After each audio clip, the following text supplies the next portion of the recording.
Bonjour à tous.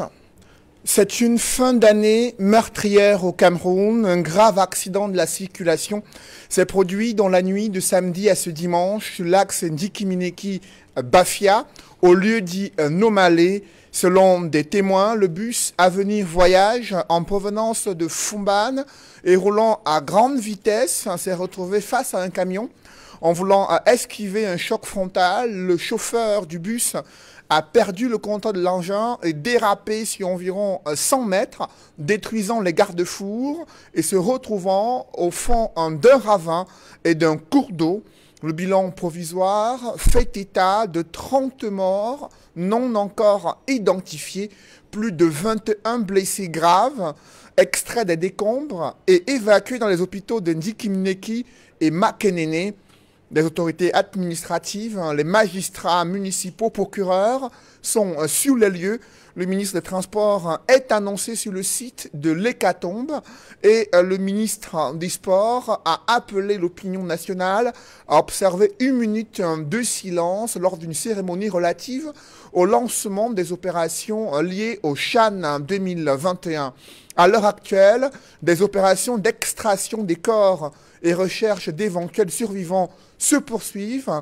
Sur le site du drame, cette tragédie remet au goût du jour le sempiternel problème d'insécurité routière, d'excès de vitesse sur les axes routiers du Cameroun. Ceci pourrait être inscrit dans les priorités des conseils régionaux qui viennent d'être mis en place. Dans le choix des acteurs, il y a une controverse évoquée dans la presse. La nouvelle expression déplore le fait que des caciques du RDPC prennent le commandement et refusent de se mettre en retrait face à une jeunesse qui s'impatiente.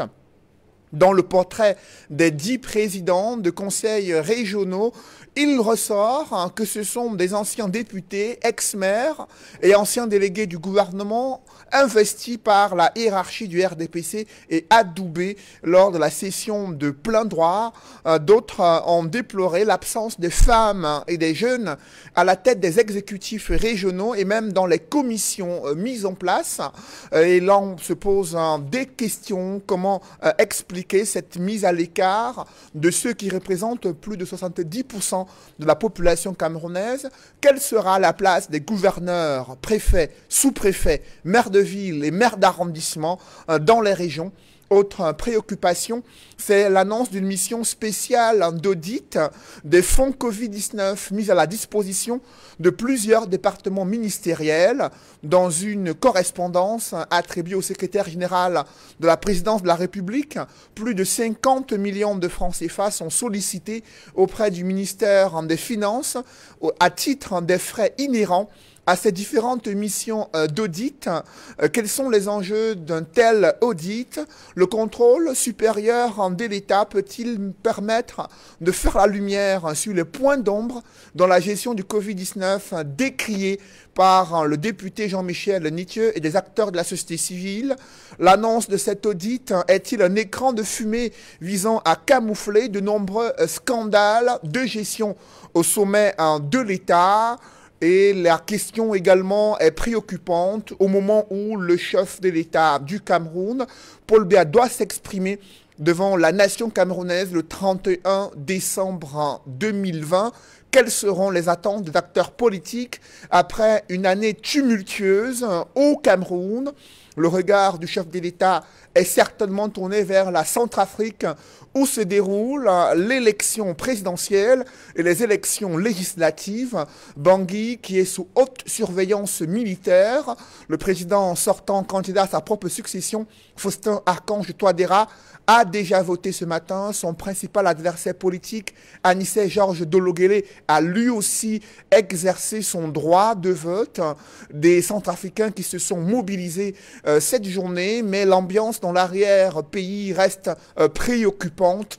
Vous le voyez en image de nos envoyés spéciaux du côté de Bangui qui ont assisté à cette journée de vote dans la capitale centrafricaine afin de prendre le pouls de la situation sécuritaire ce 27 décembre 2020, jour de vote. Nous prenons tout de suite la route de Bangui pour faire le point sur l'ambiance du vote ce matin dans la capitale centrafricaine avec nos envoyés spéciaux. Les bureaux de vote ont ouvert à 7 h, le temps pour les agents de l'ANE, l'Agence nationale des élections, de disposer le matériel puisque cela n'avait pas été fait la veille. Et au chapitre des difficultés rencontrées par les électeurs, il faut le rappeler, il y a ce problème des listes électorales. Elles n'ont été affichées que partiellement. Et donc, dans la majorité des bureaux de vote, on a juste les premières lettres des noms qui sont inscrites à l'entrée. Et donc, chaque votant doit donner son nom complet, le temps pour les agents électoraux de vérifier si le nom figure effectivement sur la liste en leur possession. C'est donc une situation qui a été à l'origine de quelques tensions. Des voix se sont élevées étant donné que les votants font savoir qu'ils sont sortis de chez eux très tôt pour effectuer leurs devoirs civiques.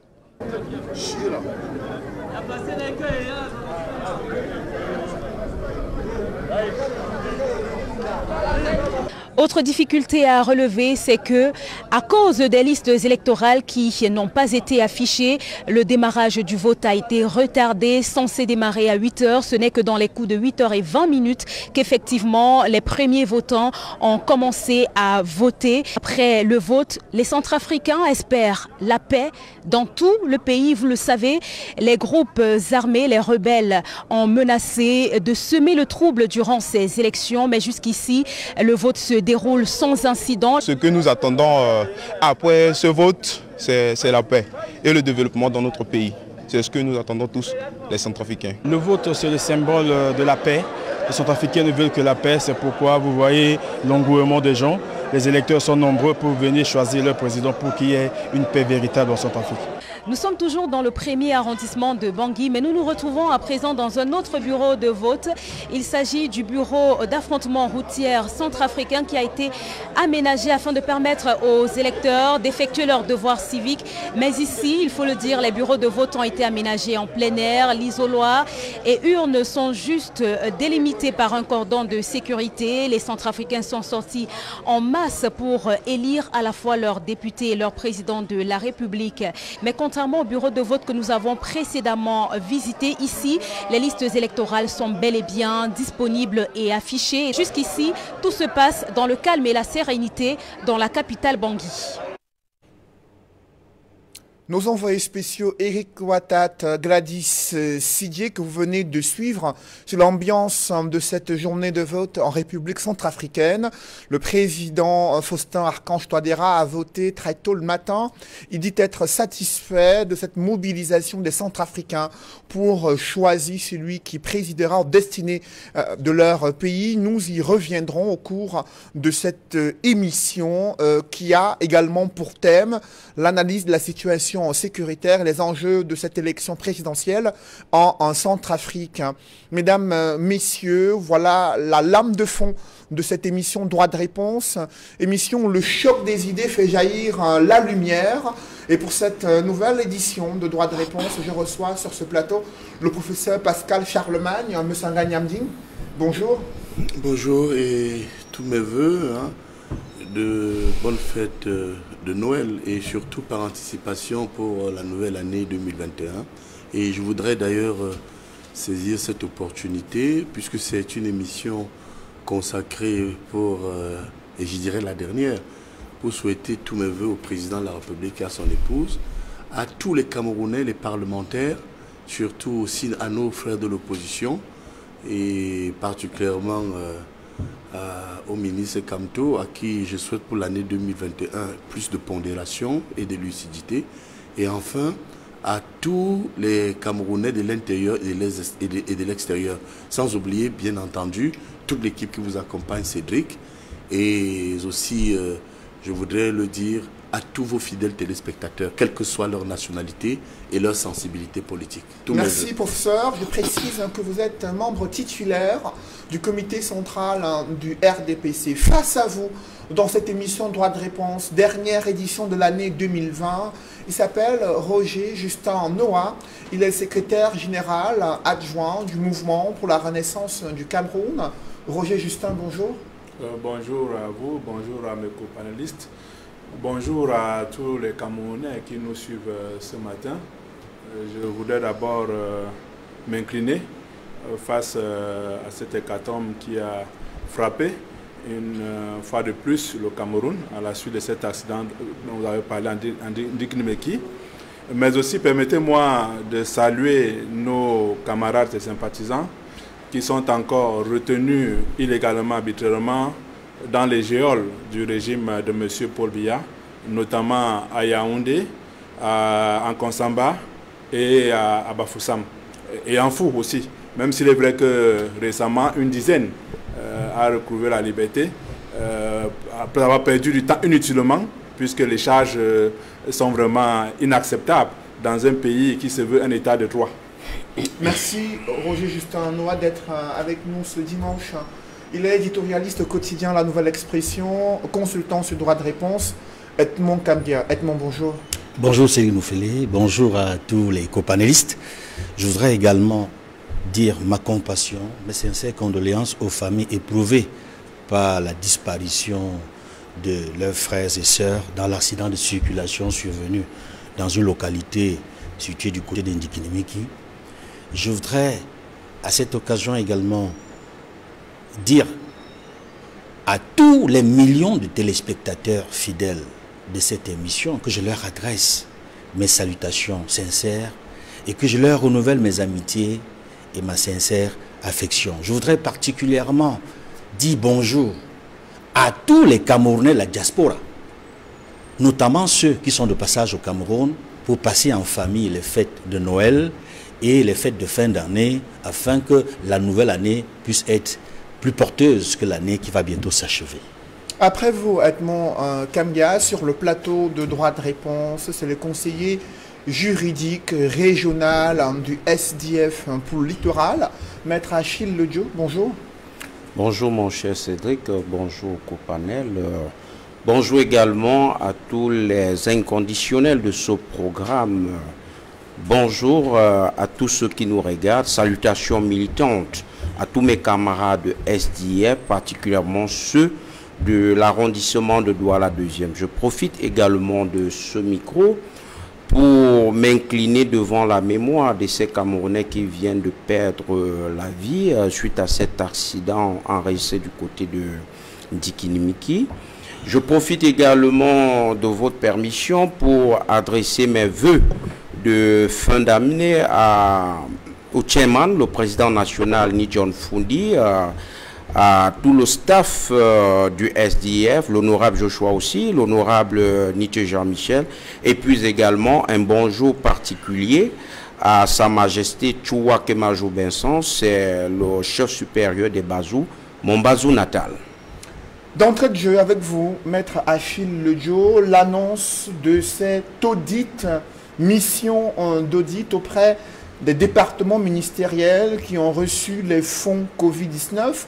C'est une correspondance du ministre d'État, secrétaire général de la Présidence de la République, adressée au ministre des Finances. Dans la correspondance, il sollicite environ une 50aine de millions de francs CFA, à la fois pour une mission spéciale et une autre mission auprès du ministère de la Recherche scientifique, qui a reçu également les fonds Covid-19. Comment vous réagissez à la suite de cette annonce des missions de contrôle qui doivent être menées par le ministère en charge du contrôle supérieur de l'État? Mon cher Cédric, deux observations. La première, c'est que les dénonciations récurrentes de l'honorable Jean-Michel Nietzsche sur les possibilités d'un délit d'initier des conflits d'intérêts relativement à la gestion du Covid-19, dénonciation faite à la contre du ministre de la Santé publique au Cameroun, semble être porteur, je vais dire, pertinente. Parce que, voyez-vous, depuis que l'honorable Jean-Michel Nietzsche dénonce avec véhémence qu'il pèse un fort soupçon sur de détournement, bien sûr, de la gestion des fonds Covid-19, voyez-vous, ce ministre n'a jamais daigné se présenter devant la représentation nationale, que ce soit lors de la session du mois de mars, que ce soit lors de la session du mois de juin et encore novembre. Ce ministre ne s'est pas présenté pour expliquer effectivement de quoi il en est donc. La première observation, c'est que ces dénonciations sont pertinentes. Et l'actualité commande que l'on observe que après ce courrier du ministre d'État, secrétaire général à la présidente de la République, il y a un autre audit qui a été commandité cette fois par le Premier ministre. Je crois que cet audit est fait par la Chambre des comptes.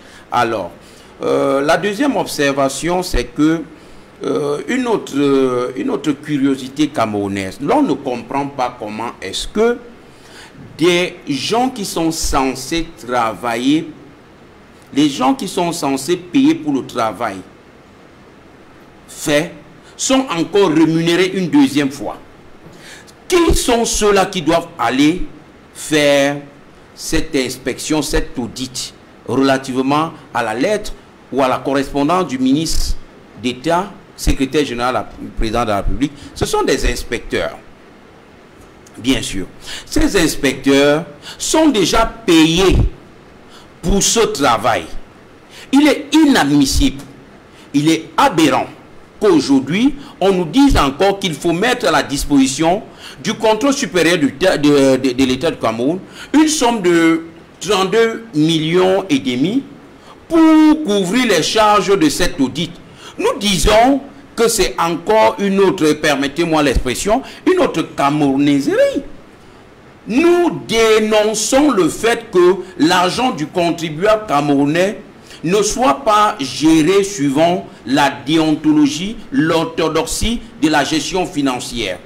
Mais l'on nous fait comprendre que, ok, ce que vous dites semble plausible, mais il faudrait que l'on essaye d'approfondir les enquêtes.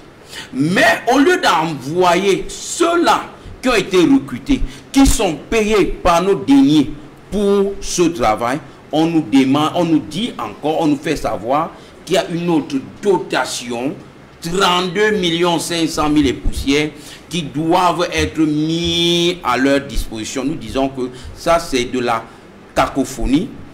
Nous disons, ça ne peut pas passer. S'il faut, et nous sommes d'avis là-dessus, s'il faut auditer la comptabilité et la gestion des fonds du Covid-19, alors que les inspecteurs d'État chargés d'auditer effectivement les comptes de ces entités le fassent tout simplement. L'on peut encore comprendre qu'à l'issue, on va en parler tout à l'heure. On peut comprendre qu'à l'issue, permettez, qu'on peut comprendre qu'à l'issue de ce travail, qu'on leur accorde quelques pédièmes qui peuvent augmenter le salaire, pas une dotation de ce montant. Donc là-dessus, nous sommes vraiment... Après vous, Achille Edmond Kambia, deux correspondances du secrétaire général de la présidence de la République. Dans l'une, c'est une dotation spéciale qui est demandée d'environ 32 millions de francs CFA. Une autre, on parle de 23 millions, toujours pour mener des missions d'audit auprès des départements ministériels ayant géré les fonds Covid-19. Pourquoi la démarche pose problème, Edmond Kambia? D'abord, il faut dire que sur le principe de l'audit, nous sommes d'accord. Je crois que ça devrait faire l'unanimité, qui est un audit sur la gestion des fonds destinés à, n'est-ce pas, à la manière dont a fonctionné sur le plan de la riposte tout ce qui a été fait sur la pandémie Covid-19 au Cameroun. Je crois que ça devrait faire l'unanimité, compte tenu de l'actualité en cours, relative, n'est-ce pas, aux dénonciations permanentes d'un député du SDF, Jean-Michel Ninche, qui avait très vite noté et constaté qu'il y a quelque chose qui ne marche pas dans la gestion du fonds de la Covid-19 par le ministre de la Santé. Et visiblement, à travers les actions qu'il a pu mener sur le terrain, le constat était clair qu'il y a quelque chose qui n'est pas normal. Et des éléments de preuve ont progressivement sont progressivement parvenus à la presse. Parce que nous on a publié, on a fait des enquêtes là-dessus, on s'est rendu compte qu'il est nécessaire d'interpeller le ministre de la Santé sur cette gestion-là. Cela permet, à travers ce que je viens de dire tantôt sur la nécessité de faire un audit, de réaliser que les courriers du ministre d'État, secrétaire général président de la République, sollicitant l'audit au niveau de la gestion du fonds Covid concernant la gestion du ministre de la Santé est une bonne chose. Mais également celle concernant la gestion du fonds Covid par les autres ministres. Ce qui fait problème par contre, c'est que en temps normal, on se serait attendu que si le ministre d'État, secrétaire général président de la République, demande des fonds particuliers pour l'audit, cela aurait pu se faire et se comprendre si le Cameroun avait sollicité, n'est-ce pas, l'expertise d'un cabinet international ou d'une firme. Là, on aurait compris. L'autre problème qui se pose, c'est que cette dotation est quand même assez élevée. On ne peut pas solliciter l'expertise des inspecteurs d'État qui ont pour tâche effectivement de mener des actions qui visent à comprendre, à contrôler l'action, n'est-ce pas, de la gestion, et puis leur affecter une dotation spéciale. Maintenant, l'autre question qui se pose et qui pourrait aider à comprendre ce qui a pu se passer, c'est que le ministère du contrôle de l'État est un ministère délégué à la présidence de la République. Elle reçoit des instructions de la présidence de la République. En cela, je le disais tantôt, une action, une demande qui est formulée, qui vient de la présidence de la République est normale, qui permet le déploiement sur le terrain des inspecteurs, des contrôleurs de l'État concernant la gestion du Covid. Mais je le disais tantôt, la controverse est réelle sur la dotation financière.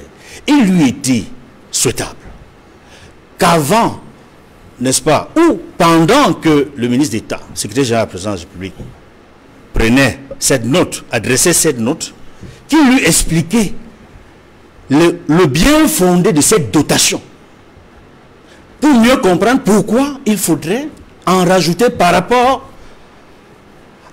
aux dotations qui sont normales, qui relèvent du ministère du contrôle de l'État et pour lesquelles les inspecteurs d'État sont censés faire leur travail de manière normale. Il y a ça. Il y a également le souci. Nous nous serions attendus, avant que cette demande soit formulée telle qu'elle, dans le courrier du ministre d'État, secrétaire général président de la République, que le premier ministre chef du gouvernement, qui est le coordonnateur national du plan de riposte, ait pu faire une communication pour aider à mieux comprendre pourquoi cet audit a été demandé et pourquoi éventuellement il lui fallu ajouter une dotation spéciale d'un tel montant. Après vous, Edmond Roger Justin Noah, depuis le 17 décembre, il y a eu une mission spéciale de vérification des cas de la gestion des fonds Covid-19 au ministère de la Santé publique, selon un message porté du ministre réunissant ses principaux collaborateurs ayant été plus ou moins impliqués dans la gestion des fonds Covid-19. Que pensez-vous de cette démarche gouvernementale après une série de dénonciations sur les soupçons pesant sur la gestion controversée de ces fonds? Bien, vous savez, il y a un qualificatif que les gérontes qui sont au pouvoir aiment utiliser, aidés en cela par des jeunes et qui sont plus mus par leur intérêt égoïste. C'est républicain.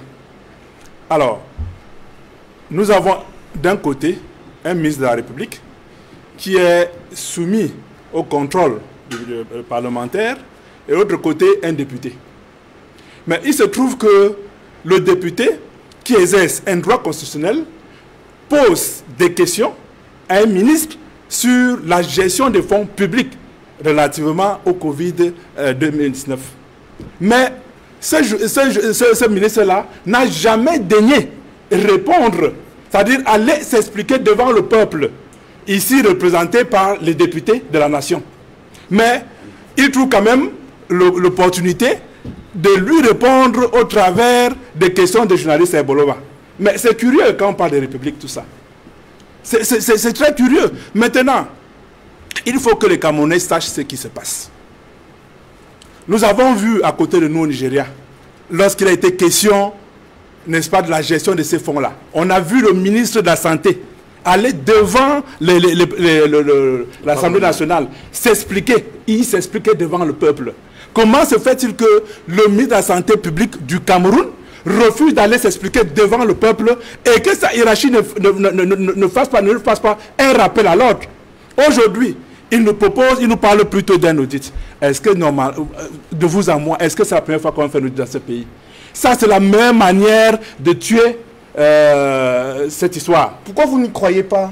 Mais, attendez, nous apprenons de l'histoire, non? On se base sur les cas passés. On a fait des audits, on a mis des commissions en place, rien n'en est sorti. Pourquoi voulez-vous qu'aujourd'hui, en 2020, on puisse croire à un audit, à quelqu'un audit? Non, c'est une bande de petits copains qui se soutiennent d'une manière ou d'une autre. Lorsque un pose un lacet, encore qu'il ne mange pas seul, pour parler vraiment vulgairement. Ils ne mangent pas seul. C'est des copains, ils se mettent et ils essaient de se soutenir. Oh, on va lancer l'audit, le peuple va se calmer. Mais le peuple ne peut pas se calmer. Parce que je voudrais ici, solennellement, féliciter l'honorable Nietzsche qui fait ce travail de veille, de sensibilisation, de fouille pour conscientiser le peuple sur cette gestion calamiteuse des fonds relatifs au Covid-19. Il faut pouvoir dire ceci. Il est étonnant qu'on puisse passer des marchés de gré à gré qui sont adressés à une même compagnie, notamment la Medline Medical SA. Le même jour, le 19 juin 2020, des marchés qui font un total de 7 milliards, mon Dieu. Et je suis sûr que ces marchés n'ont pas obtenu, n'est-ce pas, le visa du Premier ministre comme la loi le demande. Mais dans le cadre d'une procédure d'urgence, un chef département on ne peut pas, avoir obtenu la possibilité on ne peut pas attribuer plus vite. Bon, pourquoi? Ok, d'accord. Mais pourquoi est-ce qu'on a cisionné les marchés? Il y a d'abord un premier marché de 1 milliard 750 millions de francs. Il y a un autre marché de 5 milliards 250 millions de francs. Pourquoi le faire? Attribuer un marché de 7 milliards une fois, s'il n'y a aucun problème. Si on cisionne comme ça veut dire qu'on veut cacher quelque chose. Et vous allez voir que la filière coréenne, c'est une grosse mafia. Mise en place par qui? Parce que vous avez toujours le nom de M. Yoon Song-woo qui revient. Et lorsque vous voyez la société Meditest SA, il y a il y a des liens entre Medline Medical et Meditest SA. Mon Dieu, où est-ce que nous sommes? Pourquoi est-ce que ces gérontes-là sont aussi méchants? Pourquoi veulent-ils détruire l'avenir de cette jeunesse en siphonnant comme ça les fonds de la République? Il s'agit de, le député parle de plus de 50 milliards de francs CFA. C'est beaucoup d'argent. Imaginez ce que ça représente en termes de routes dans les communes. Imaginez ce que ça représente en termes d'hôpitaux bien fournis. Imaginez ce que ça représente en termes d'écoles. Vous savez qu'au nord et même au centre, il y a des écoles qui n'ont pas de table-banc, qui n'ont pour non que le décret qui a mis en place la création de ces écoles-là. Mais il y a tellement de choses qu'on pourrait faire avec 50 milliards de francs CFA. Il y a tellement de scandales au ministère de la Santé publique on n'aurait pas dû attendre même longtemps. On devrait se saisir de cette question très rapidement. Vous vous souvenez de la dernière affaire de 600 millions qui a été dépensée en quelques jours seulement. Pour faire quoi? Et jusque-là, on nous parle de nous dire non.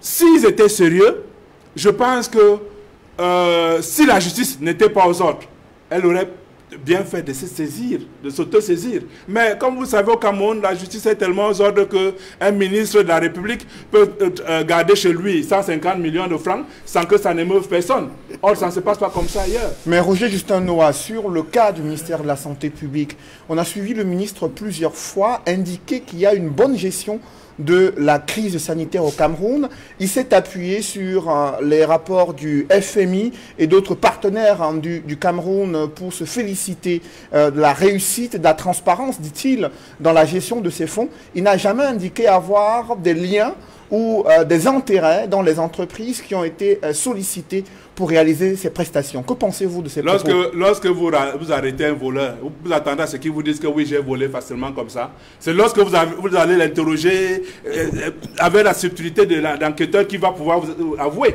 Donc, ils ne peuvent pas. Et je pense que vous savez qu'il a même dit qu'il a reçu, le gouvernement a reçu des félicitations de l'OMS. Mais on a fouillé partout là, on n'arrive pas à avoir ces félicitations. Donc c'est tout comme l'affaire de Transparency International. C'est-à-dire c'est des gens qui sont Ils ont la fraude dans leur DNA. Ils ont la fraude dans les gènes. Ils ne peuvent rien faire sans fraude. Gérer les fonds, comment vous voulez vous êtes évalué? Vous dites, non, j'ai fait une excellente gestion, vous. Non, c'est nous, le peuple, qui devons vous juger. Et le peuple dit à travers ses représentants à l'Assemblée nationale, disons, non, il y a des problèmes. Expliquez-nous comment vous avez géré plus de 50 milliards. Expliquez-nous où est parti le riz d'Orca. Expliquez-vous comment Orca donne le riz par-ci et récupère le marché par-là. Il faut tout expliquer au peuple. C'est de ça qu'il est question. Après vous, Roger Justin, professeur Pascal Charlemagne Msanga-Nyamding, mission spéciale d'audit des fonds Covid-19, serait-ce un écran de fumée pour cacher des scandales de gestion au sommet de l'État? Non, moi je ne prendrais pas le risque de dire qu'il n'y a pas de scandale de détournement ou des risques de détournement au regard de ce que je sais en tant qu'homme politique. Je sais que l'une des maladies qui mine notre société camerounaise, et ça le président de la République, mon maître politique, l'a lui-même dit, c'est le vol. Ça vraiment, je ne prendrais pas le risque de le dire, de venir ici et dire que non, tout va bien. Je crois que si nous avons eu 38 ans après l'exercice de pouvoir du président Paul Biya, les combats que les progressistes, les rénovateurs, les biaïstes mènent, c'est avec Charles Atebayene d'ailleurs, on a écrit plusieurs ouvrages là-dessus. Et je pense que je ne mettrai jamais ma main au feu lorsqu'on parle du vol de certaines personnalités qui occupent les fonctions de pouvoir et de gouvernement. D'ailleurs, puisque nous sommes en Mon Dieu Vision, c'est clairement établi. Lorsque dans un pays, vous avez les anciens premiers ministres en prison, les secrétaires généraux à la présidence, les ministres des DG, il faut comprendre qu'il faut plutôt saluer l'action du président. Moi, je m'en réjouis. Parce que, en fait, vous savez, à un moment donné, pour des raisons de pouvoir, vous aviez nos adversaires qui disaient que oui, le président Paul Biya a mis ses propres camarades ou les a lâchés parce que certains voleurs se sont retrouvés en prison. Vraiment, je partage le point de vue, du moins prospectif, prospectif de tous ceux qui ont parlé avant moi, pour une seule raison. Vous savez, du point de vue technique, le renouveau a doté ce pays des contre-pouvoirs lisibles. Et vous savez, dans tout État moderne, le premier contre-pouvoir est le Parlement.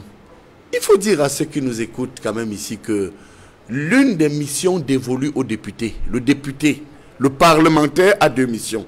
Un, contrôler l'action gouvernementale, ça aussi il faut le dire, et voter les lois. Nitu est dans son rôle. L'honorable Nitu est dans son rôle. D'ailleurs, je voudrais féliciter ici, d'abord, le président Paul Biya qui a porté ses contre-pouvoirs, parce que beaucoup ne savent pas que c'est le même SDF qui a été à l'origine de ce qu'on a appelé au Cameroun le Mouchoupouguet. Moi, j'ai une mémoire. Et je pense que c'est ce type d'opposants que nous voulons. Des gens qui construisent idéologiquement et dans la République leurs revendications. Vous voyez qu'aujourd'hui, nous convenons finalement que, en mettant en place le Parlement, qui est bicaméral, Sénat et Chambre des députés, et puis aujourd'hui le Conseil régional, nous allons revenir dessus, le Cameroun se modernise. Maintenant, si moi j'ai à dire quelque chose, d'ailleurs je n'en dirai pas plus là-dessus. Mais la mission d'audit en elle-même, certains panélistes sur ce plateau doutent de sa capacité à pouvoir renseigner les Camerounais sur la nature, sur les mécanismes de gestion des fonds Covid-19. Il s'appuie sur le fait que dans le passé, plusieurs missions de ce type ont été menées et les résultats ont été transmis au président de la République et plus rien pendant de nombreuses années. Bien. Vous voulez que je vous parle franchement, comme toujours? Je pense qu'ils ont raison de douter. Ils ont raison pour deux raisons. La première, nous avons des instruments nationaux de lutte contre la corruption. Je vois la CONAC, à l'échelle, je vois la NIF, je vois d'ailleurs les structures interministérielles de lutte contre la corruption, je vois le CONSUPE, mais il faut mettre un bémol. Le CONSUPE, comme la CONAC, c'est vrai que la peur du gendarme est le commencement de la sagesse, sont des services rattachés à la présidence de la République. Or, si vous faites un bon bilan, si vous comptez le nombre de personnes, je pense ici au ministre d'État Marafa, je pense ici au ministre d'État Mebara et bien d'autres que je ne vais pas citer, et quand vous voyez le nombre de personnes qui sortent de la présidence de la République et qui sont aujourd'hui en prison, les Camerounais ont raison de dire que nous sommes devenus Saint Thomas. Il faut voir pour croire. Deuxièmement, qu'on laisse le Parlement jouer son rôle. Vous savez, nous les biaïstes, nous qui croyons et qui nous battons pour que la rigueur et la moralisation, les deux premiers piliers portés par le président Paul Biya en 1982 triomphent, mais nous sommes d'accord. Mais à quoi sert le Parlement? Voilà un député de la nation. Parce qu'il faut le dire, monsieur Nietzsche, vous savez, le député, ce n'est pas le SIF, ce n'est pas le RDPC qui porte l'idée même qu'on se fait du député, c'est la nation. Qui vient nous dire, je soupçonne, mais il a raison de demander une enquête parlementaire. Mais comment se fait-il qu'il n'y a pas une réaction de la part du parti au pouvoir, justement? Non, je suis là. La preuve, vous parlez à un homme du parti au pouvoir ou pas? Mais monsieur Nufele, je suis membre titulaire du comité central. Article 17. Je fais partie des instances qui dirigent le parti, à côté du président. Permettez-moi d'ailleurs de vous rappeler quelque chose. Quand je suis ici, sachez que le président Paul Biya a deux types de collaborateurs, comme la plupart des chefs d'État. Des collaborateurs administratifs, c'est-à-dire le gouvernement, et les deux piliers qui l'accompagnent, le secrétariat général de la présidence, et le cabinet civil qui a trois missions, la communication, la sécurité et le protocole. Et à côté, le président a des collaborateurs politiques dont j'en suis un. C'est-à-dire les membres du comité central et les membres du bureau politique. Celui qui vous parle est un membre du comité central. Donc quand je vous dis bien que je suis ce que les autres ont dit, que voulez-vous encore entendre? Nous pensons tout simplement que... Nous parlons de la réaction du Parlement camerounais. Vous avez indiqué qu'un député a posé un problème relatif à la gestion controversée des fonds Covid-19. Comment expliquer le silence des autres députés qui appartiennent à la majorité présidentielle, qui appartiennent à votre formation politique? Je pense que ce n'est qu'une question de temps. Ne serait-ce que par notre passage ici, les uns et les autres comprendront désormais que les temps sont en train de changer. Le Cameroun d'avant Biya ou le Cameroun des caciques, aussi bien dans l'opposition ou au sein du pouvoir, est terminé. Nous sommes en mutation et je suis convaincu que cette affaire sera saisie par le Parlement. Parce que je connais un peu l'état d'esprit de mon camarade et notre père Kava Yegui Djibril. Moi, je suis, du moins en tant que membre du comité central, je recommande tout humblement que le groupe parlementaire du RDPC se saisisse de cette affaire à l'effet de mieux accompagner le chef de l'État dans sa mission de lutte contre la corruption. Pour que la transparence soit faite sur les fonds Covid. Je crois qu'il est temps de le faire. Ça va davantage nous rendre crédibles. Maître Achille Ledjo, sur l'initiative gouvernementale de confier ce dossier au contrôle supérieur de l'État, il y a également la Chambre des comptes qui est appelée à intervenir dans l'audit de ces fonds. Quel devrait être le canevas concrètement pour rassurer l'opinion nationale sur la transparence dans le contrôle de l'utilisation des fonds Covid-19? Mon cher Frédéric, il faut tout simplement dire que ce soit la Chambre de contrôle, la Chambre des comptes, je dis la Chambre des comptes, que ce soit cette mission spéciale d'audit des fonds Covid-19, le Camerounais lambda attend beaucoup, je dis bien beaucoup, de ces missions de contrôle-là. Bon, en ce qui concerne le carnaval, il faut dire que ce sont les commanditaires, ceux qui ont commandité ces audits, qui doivent effectivement dire voilà ce que nous attendons. Mais jusqu'à présent, nous comprenons et nous attendons tout simplement qu'il s'agit de faire la lisibilité, de donner une lisibilité, de faire un contrôle sur la comptabilité et la gestion des fonds Covid-19. Donc, pour le moment, nous ne perdons rien à attendre les conclusions et les rapports de ces différentes enquêtes. Mais nous voulons ici dire que ce n'est que la première étape. L'honorable Jean-Michel Nietzsche est dans son rôle constitutionnel, tel que prescrit par l'article 14 de notre Constitution en son alinéa 2. Je ne vais plus rien ajouter sur ce qu'a dit le représentant du RDPC, le professeur Charlemagne, sur ce plateau. Je vous dis et je reprécise qu'il s'agit là de la première étape. Si ces missions d'audit se révèlent être des camouflages, se révèlent être des écrans de fumée, alors nous passerons à l'étape deuxième, qui sera absolument celle d'organiser les marches, pacifiques bien sûr. Voyez-vous, en 2019, nous avons organisé des marches en plein milieu d'Aqua pour dénoncer le fiasco de l'organisation de la CAN. Nous avons été gazifiés, alors qu'elle était pacifique. Donc, nous disons et nous martelons que les gouvernants, ceux qui tiennent les pouvoirs, ont intérêt à ce que l'on nous dise effectivement comment est-ce que les fonds Covid-19, plus de 50 milliards, ont été gérés. À ceux qui opposent l'argumentaire d'un acharnement contre le ministre, je leur dis tout simplement que ce complément, il est ridicule. C'est un menu fretin. Parce que, voyez-vous, si vous partez sur la page Facebook de l'honorable Jean-Michel Nitieux, début 2019, vous vous rendrez compte que c'est l'un des premiers parlementaires à féliciter ce ministre. Parce que quand il est arrivé, il sortait un peu des sentiers mal battus par le régime RDPC. Il avait une dose de fraîcheur. Il se montrait proche du corps soignant, soucieux de l'état des patients, avec des descentes inopinées, et il prenait des décisions. Vraiment, ça démontrait un jeune ministre qui avait de la fougue, qui avait de l'envie, un professionnel. Et laissez-moi vous dire que c'est lors même de ces enquêtes sur le Covid-19 quand moi personnellement je me suis rendu compte qu'il n'était pas un professionnel de la médecine quand on parlait docteur, parce qu'il tenait bien les rênes de ce département ministériel que tout le monde avait envie de lui tirer un coup de chapeau. Maintenant, vous allez rendre compte que l'honorable Jean-Michel Nitieux l'a fait par le passé avec l'ancien ministre des Transports, Monsieur Mebengo, lorsqu'il créa, vous vous souvenez encore de cette affaire de première classe, ce scandale qu'il avait créé à l'aéroport international,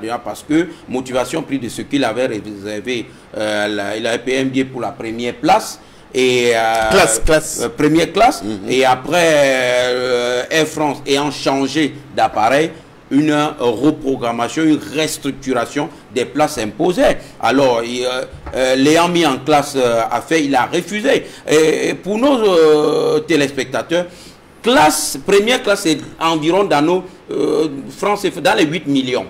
Et devant l'Assemblée nationale, l'honorable Jean-Michel Nitieux le lui a rappelé, l'a interpellé. Comment est-ce que vous dites, parce que personne ne vous avait d'abord demandé cela, vous dites que vous êtes en mission au ministère des Transports, quittant du tout-puissant ministère de la Défense, vous venez au ministère des Transports, dites que vous êtes en mission, mais seulement vous laissez Cameco, qui desservait la même destination, pour aller prendre 8 millions de nos francs CFA, réserver une première classe sur Air France. Alors, lors de sa réponse devant l'Assemblée nationale, il s'est fondu tout simplement en excuses. Rappelez-vous encore, mesdames, messieurs, chers amis téléspectateurs, que lors de ce fameux achat des MA360, c'est encore l'honorable Jean-Michel Nitieux qui avait mis, n'est-ce pas, au goût du jour comme ça, là, cette mafia. Parce que, voyez-vous, on nous disait qu'on a acheté 2 MA360 à presque 32 millions avec le troisième qui était presque un cadeau. Alors, l'honorable Jean-Michel Nitieux, dans ses enquêtes, s'est rendu compte que la République du Congo, là, utilise les mêmes avions. Et après avoir fait ses enquêtes, se rend compte que un MA360, c'est dans les 6 millions. Donc les 3... 6 milliards. 6 milliards, oui. Les 3, même en mettant de côté leur faux cadeau là, les 3 MA360, nous revenons à 18 milliards de francs CFA. Oui. Donc, presque 14 milliards qui ont été siphonnés comme ça des caisses de l'État. C'est toujours l'honorable Jean-Michel Nitieux qui a mis cela au goût du jour. Donc, c'est pour dire que, en réalité... Et ça n'a rien donné. Ça n'a rien donné. Donc, justement, la question qui se pose, Achille Le Dieu, parce qu'en réalité, c'est... Où est ce ministre aujourd'hui? Professeur Messanga Nyamding, je pose la question à Achille Le Dieu. Entre les dénonciations faites et les attentes de réaction du gouvernement sur des contrôles, sur l'audit et sur des enquêtes. Avez-vous le sentiment qu'il y a une prise de conscience, une volonté du gouvernement à vouloir enquêter sur ces soupçons d'implication des ministres ou d'autres personnalités gérant les fonds publics dans des scandales? Est-ce qu'il y a une volonté réelle de vouloir lutter contre ces scandales de gestion qui ont été dénoncés depuis de nombreuses années? Je répondrai par la négative et pour être mesuré, je resterai au conditionnel. Parce que voyez-vous, restons simples, logiques. Quand l'honorable Jean-Michel Nitieux fait cette dénonciation, la simple des choses que le Parlement camerounais aurait dû faire, c'est de constituer une enquête parlementaire et de dire, monsieur l'honorable Jean-Michel Nitieux, faites-nous part de tous vos éléments de preuve. Mais il est plutôt incongru que la Chambre des comptes se rapproche plutôt de l'honorable Jean-Michel Nitieux au mépris de tous les principes qui gouvernent les institutions de la République pour lui demander, eh bien voilà, est-ce que tu peux nous ramener les preuves? Mais ça c'est curieux. D'abord, il y a le principe de la séparation des pouvoirs. Ça c'est d'un.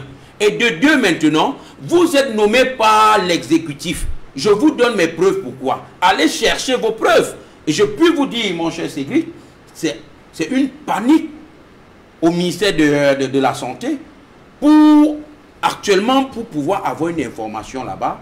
Mais je vais dire, c'est un combat décisif.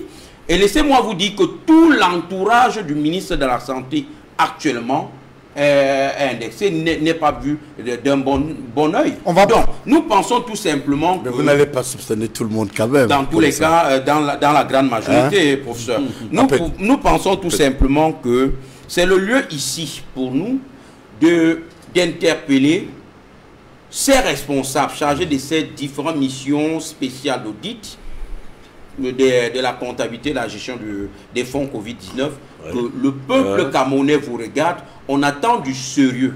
Et si vous faites un camouflage, nous allons passer à l'étape supérieure.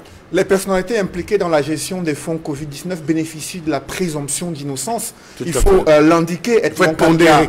Mais cependant, il y a ce problème qui se pose avec les multiples missions de contrôle du contrôle supérieur de l'État mené au Cameroun, mais qu'il n'y a pas eu de suite. Les Camerounais ont appelé à voir plus clair dans la gestion des fonds liés à la CAN qui devrait se tenir en 2019. Il y a eu un silence assourdissant au sein du gouvernement. Il a été annoncé des audits, mais pas autant de mobilisation à laquelle devraient s'attendre les Camerounais. Dans le cas précis, qu'est-ce que vous entrevoyez? Il faut dire que des mécanismes et des institutions ont été mis en place dans le cadre de la lutte contre la corruption. Tout à fait. Les détournements de fonds publics. On citait tout à l'heure l'Agence nationale d'investigation financière, on citait la CONAC, on citait le CONSUP, et notamment le Conseil de discipline budgétaire et comptable financière. On citait également les structures interministérielles, de lutte contre la corruption. Mais on observe un élément commun dans le fonctionnement de la plupart de ces institutions qui ont été mises en place, notamment en ce qui concerne la CONAC, comme en ce qui concerne le CONSUP, qui doivent tous faire des rapports, les adresser à la présidence de la République. Il revient maintenant à la présidence de la République l'opportunité d'engager des poursuites dans tel ou tel cas qui ont été soulignés dans ces rapports. Oui, tout à fait. C'est pour vous dire que l'efficacité aurait été celle que la CONAC ou, n'est-ce pas, le CONSUP ait la possibilité directe de poursuite. Je suis d'accord. Ce sont ces manquements et ces insuffisances qui fragilisent la lutte contre la corruption, la lutte contre les détournements de fonds publics et la bataille qui est menée pour l'assainissement des finances publiques. Ça, ce sont des observations qu'il faut faire pour mieux comprendre ce qui se passe.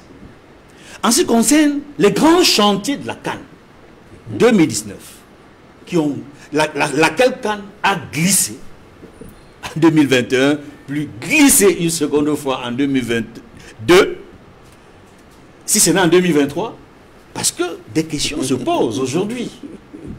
C'est vrai, le CHAN va débuter en janvier. On verra dans quelles conditions ça va se passer, si tout va bien se passer ou pas. Mais il reste qu'on n'a pas encore fait le bilan de l'échec de l'organisation de la CAN en 2019. Et la plupart des partis de l'opposition, et notamment le MRC et le SIF, se battent depuis pour qu'on fasse le point, pour qu'il y ait un véritable audit sur la manière dont les chantiers ont été menés et qui ne sont à ce jour pas terminés. Ils ne sont à ce jour pas terminés. Que ce soit les stades Olembe ou Japoma, on s'attendait à un complexe. On a les stades, mais on n'a pas le complexe. Et même le CHAN va être organisé sans qu'on ait ce qui était prévu. Un complexe, pas seulement le stade. Il y a une différence entre la construction du stade et le complexe du stade. Il y a une différence. Parce que dans le complexe, il y a un certain nombre de bâtiments et d'autres structures autour du stade qui facilitent, n'est-ce pas, pour les joueurs, pour les staffs de la CAF, de la FIFA et autres. Parce qu'il y a également un élément de complexe qui concerne le côté hôtelier et le côté santé, qui est fondamental lorsqu'on organise des championnats d'une telle envergure.